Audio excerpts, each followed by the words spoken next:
What's up guys, welcome back to another video. I'm here to give my Austrian Grand Prix race review, and without any further ado, let's get right into the video guys. Well, starting off with my overall thoughts on the race, well, it was pretty dull and I felt like it was one of those races that was pretty straightforward till we got to the final 15 laps when things really started to heat up. And surprisingly, the race actually delivered. I mean, it became one of the most high octane races that we've had this season so far. Though it's not the absolute best, it definitely made it to that tier. So now with my overall thoughts on the race out of the way, let's get into my observations. Alpine made the first half of the race interesting. I mean, they were the only team that really went on to have a wheel-to-wheel battle on track. Both the drivers were giving it absolutely everything that they had at their disposal to lead over each other, and I'm glad that the team did not intervene to stop the battle. It was great to see these drivers go wheel-to-wheel, and though they had an aggressive and a hard-fought battle, they still kept it clean to bring both the cars home safely. I mean, without that battle, basically the first half of the race had no engagement at all. Checo is frustrated.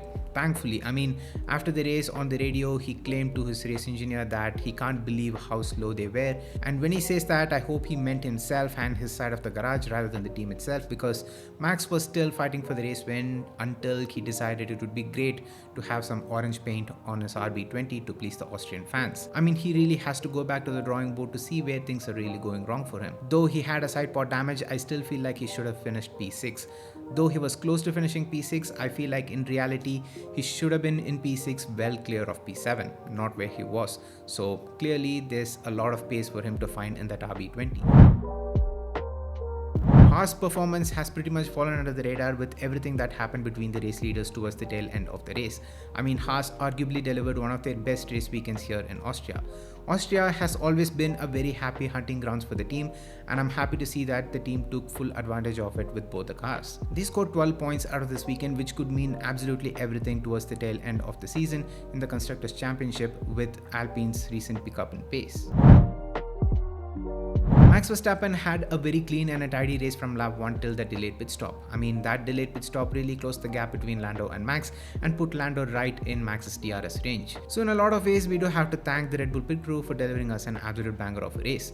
Once the pressure was on, we got to witness the return of the pre-2022 era of Max Verstappen, who's just an aggressive defender and attacker. He really went for it, and I'm happy that Lando did not get spooked by his driving style but kept going for it. Usually when Max gets into the zone, let's say Lewis Hamilton, he backs off a bit to protect his racing results, but it was finally good to see Max paying the hard price for his moves. Though Lando still got the worst end of the stick, I am happy to see that Max Verstappen knows that not all drivers would back off for his aggressive driving style. The part that really killed me was Max telling his race engineer that a dive bomb is not a way to overtake.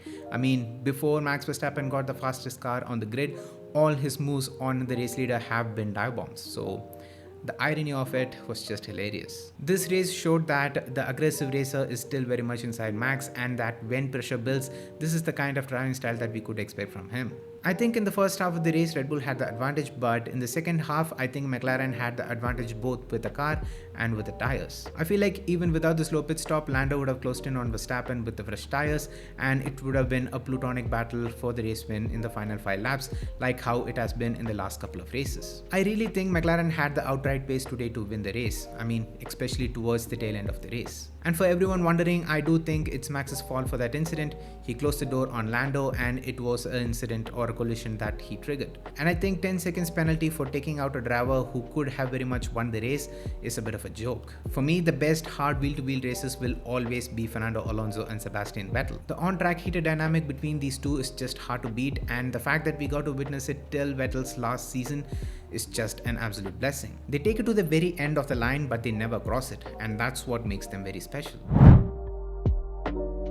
I think both Leclerc and Piastri had the chance to win the race today, and they both bottled the opportunity by making mistakes on Saturday during qualifying. Both Leclerc and Piastri had the pace to start on the second row of the grid, which means that once the Max Lando incident had happened, it would have put both Leclerc and Piastri in the prime spot to win the race, as they both had the pace advantage over Russell. Especially Piastri with that McLaren, he was just flying towards the tail end of the race.